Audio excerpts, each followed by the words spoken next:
ഈശോ മിശിഹായ്ക്ക് സ്തുതിയായിരിക്കട്ടെ. പ്രിയ സഹോദര സഹോദരി, നിനക്ക് നല്ല ഒരു ദിവസം നേരുക. ഈശോ ഇന്നത്തെ ദിവസം നിന്നെ സമർത്ഥമായിട്ട് അനുഗ്രഹിക്കട്ടെ. ജീവിതത്തിൽ പല പ്രതിസന്ധികളൊക്കെ ഉണ്ടാകും. എപ്പോഴും നമ്മൾ ആഗ്രഹിക്കുന്ന പോലെ നമ്മുടെ ജീവിതം പോകണമെന്ന് യാതൊരുവിധ നിർബന്ധവുമില്ല. വലിയ സാമ്പത്തിക ഞെരുക്കങ്ങൾ, രോഗപീഠകൾ, മറ്റു അസ്വസ്ഥതകൾ.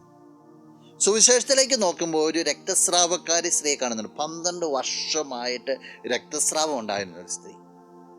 അവളെ കാണുക എന്ന് മാത്രമല്ല, അവൾ സൗഖ്യം പ്രാപിക്കുന്നത് കൂടി നമുക്ക് വായിക്കാൻ സാധിക്കും. എങ്ങനെ അവൾ സൗഖ്യം പ്രാപിച്ചത്? വിശുദ്ധ മർക്കോസ് അറിയിച്ച സുവിശേഷം 4-ാം അധ്യായം 28-ാം തിരുവചനം.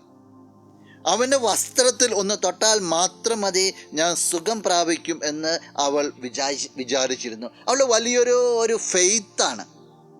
ഈശോയെ കുറിച്ച് കേട്ടിട്ട് അവൾ പറയുകയാണ്, ഞാൻ പോയി ഈശോയുടെ വസ്ത്രത്തിൻ്റെ വിളിമ്പിലൊന്ന് സ്പർശിച്ചാൽ എനിക്ക് സൗഖ്യം കിട്ടും. അത് അവളുടെ വിശ്വാസമാണ്. ആ വിശ്വാസത്തോടു കൂടി അവൾ പോയി സ്പർശിച്ചു. ആ നിമിഷം അവൾ സൗഖ്യം അനുഭവിച്ചറിയാം. ഇന്നേ ദിവസം പ്രിയ സഹോദര സഹോദരി, നിന്നെ ക്ഷണിക്കുക ഈ ഈശോയെ ഒന്ന് സ്പർശിക്കുവാനായിട്ട്.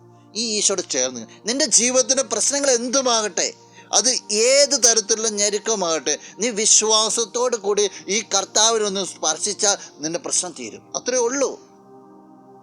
നീ വിശ്വസിക്കണം, നിന്റെ കർത്താവ് നിന്റെ ജീവിതത്തിൽ ഇടപെടുമെന്ന്. അത് വലിയൊരു അനുഗ്രഹമായിരിക്കും. ഈ കർത്താവിനെ അനുഭവിക്കാൻ നിനക്ക് സാധിക്കട്ടെ. നമുക്ക് പ്രാർത്ഥിക്കാം. കണ്ണുകൾ അടച്ച് കരങ്ങൾ കൂട്ടും.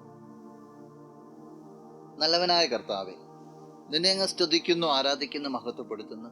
നിന്റെ നിറ സാന്നിധ്യത്തിന് പ്രത്യേകമായിട്ട് നന്ദി പറയാം. ഈശോയെ, ഏതൊക്കെ പ്രതിസന്ധികളുണ്ടെങ്കിലും നിനക്കത് തീർത്തു തരാൻ സാധിക്കുമെന്നുള്ള ഉറച്ച ബോധ്യം നീ ഈ വ്യക്തിക്ക് നൽകണം. ഇന്ന ദിവസത്തിന് വേണ്ടത് എല്ലാ കൃപകളും ദാനങ്ങളും സംരക്ഷണവും നൽകി ഈ വ്യക്തിയെ, കുടുംബത്തെ നീ അനുഗ്രഹിക്കണമേ, ഇപ്പോഴും എപ്പോഴും എന്നേക്കും.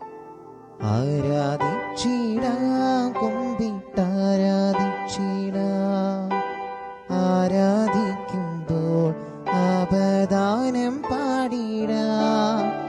ആ പൂജിതമാ രക്ഷാനാ